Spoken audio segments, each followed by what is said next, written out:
There's something in the heart of God that He always wants to meet with His people. And that's exactly what He did in what we know of as the Tabernacle. My name is Chris Montgomery, pastor at Fraser Church, and thank you for joining us on this 8-week journey as we learn how to enter His presence.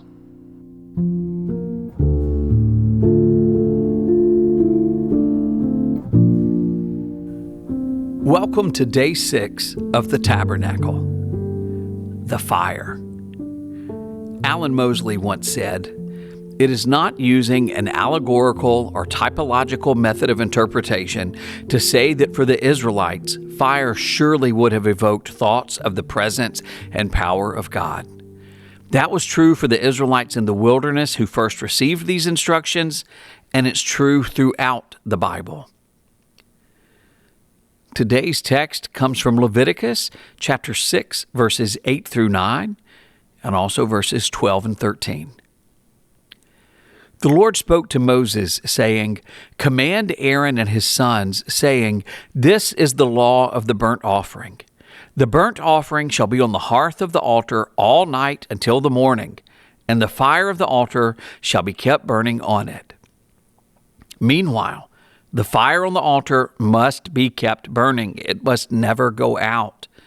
Each morning the priest will add fresh wood to the fire and arrange the burnt offerings on it. He will then burn the fat of the peace offerings on it. Remember, the fire must be kept burning on the altar at all times.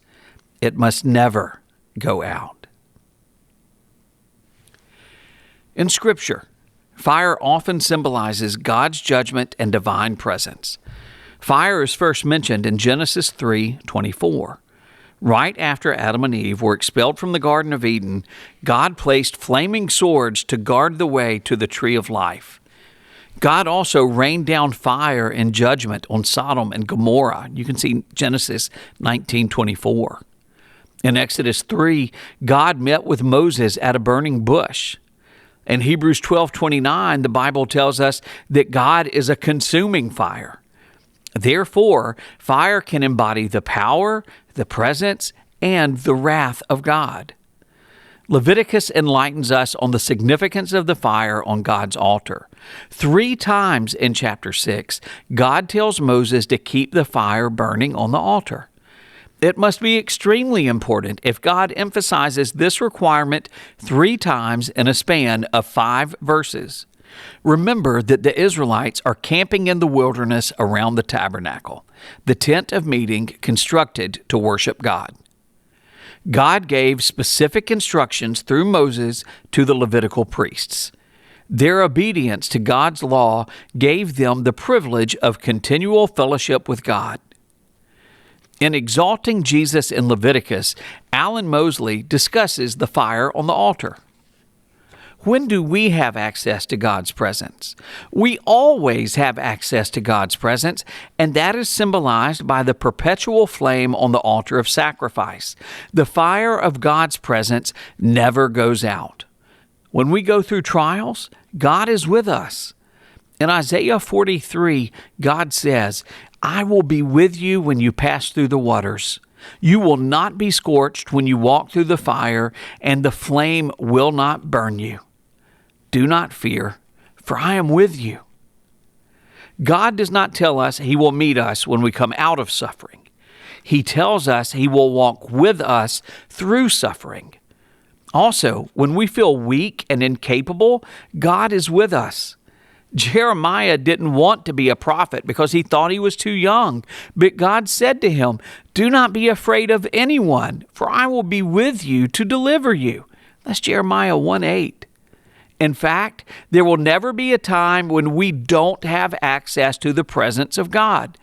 In Matthew 28:20, Jesus said, "I am with you always to the end of the age." Whatever you're going through right now, you have access to God's presence. The fire is always burning. One gate to the tabernacle reminds us that there is a proper way to meet with God. The bronze altar symbolizes God's judgment on all sin. An unblemished sacrifice helps visualize the cost of sin and the value of a substitute. Perpetual fire encourages us to know that there is continual access to God's presence. Some questions to consider. After Moses built the altar, God sent down fire from heaven to light it. In Leviticus 9:24, we read, "And fire came out from before the Lord and consumed the burnt offering and the pieces of fat on the altar. And when all the people saw it, they shouted and fell on their faces." How does God's initial lighting of the altar speak to his power? Exodus 13:21 states that the Lord went ahead of his people in a cloud by day and a pillar of fire by night. How does the pillar of fire further illustrate God's power and presence? And finally, how do you keep your spiritual fire burning for God? Thank you for joining us. Have a great day.